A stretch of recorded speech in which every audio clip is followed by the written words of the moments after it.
Introduction. Welcome to the 10-Minute Book Club. Today, we're diving into one of the greatest sci-fi epics ever written, Dune by Frank Herbert. Dune is a sweeping tale of politics, power, religion, and ecology, set in a futuristic universe where noble houses battle for control of the most valuable resource in existence, spice. It's a story of prophecy, betrayal, and survival, centered on the rise of a young hero, Paul Atreides. If you're ready to explore the sands of Arrakis and uncover the secrets of Dune, let's get started. Section 1. The universe of Dune. Set in the distant future, humanity has spread across the galaxy, and a feudal system governs planetary empires.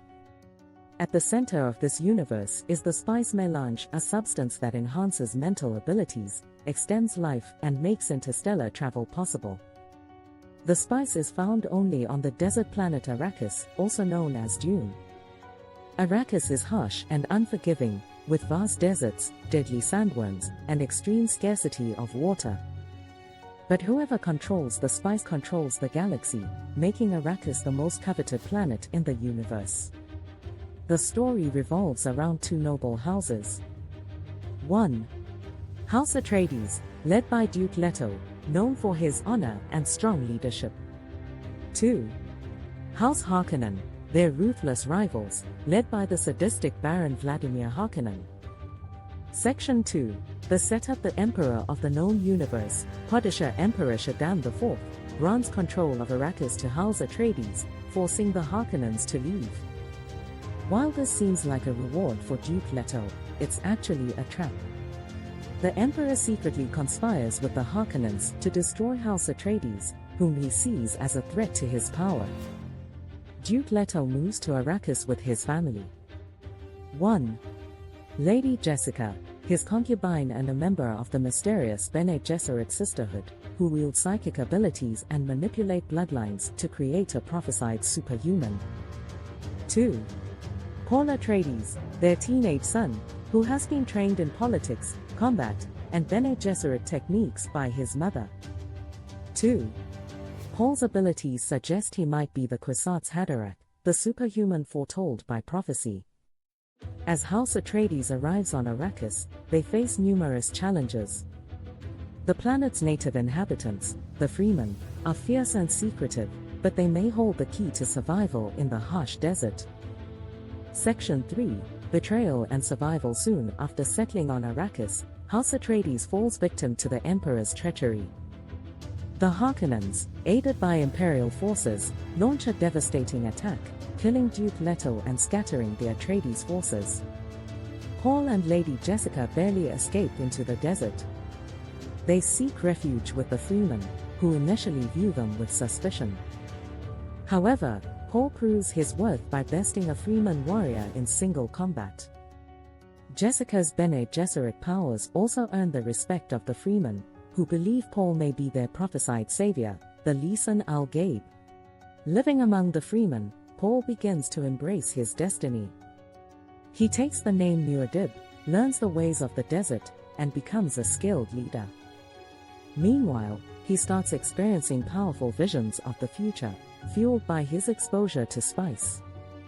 Section 4. The Fremen and the Desert. The Fremen are a deeply spiritual and resilient people who have adapted to life on Arrakis. They use still suits to conserve every drop of water and live in underground sietches, safe from the planet's massive sandworms. The sandworms, iconic creatures of Dune, are both a danger and a resource. They create spice through a mysterious biological process, making them central to Arrakis' ecosystem and economy. Paul earns the loyalty of the Fremen and begins to unite them as a powerful force. He trains them in guerrilla warfare and inspires them with his growing prophetic visions. The Fremen believe Paul is destined to lead them in reclaiming Arrakis and overthrowing their oppressors. Section 5. Paul's transformation. Paul's exposure to spice and his Bene Gesserit training amplify his abilities, making him increasingly powerful and visionary. However, he is haunted by his visions of a galaxy-wide jihad waged in his name. While Paul desires to fulfill his destiny, he is determined to avoid the mass bloodshed he foresees. Meanwhile, Lady Jessica gives birth to Paul's sister, Alia, who has extraordinary abilities due to Jessica consuming spice during pregnancy. Alia becomes a key player in the events to come.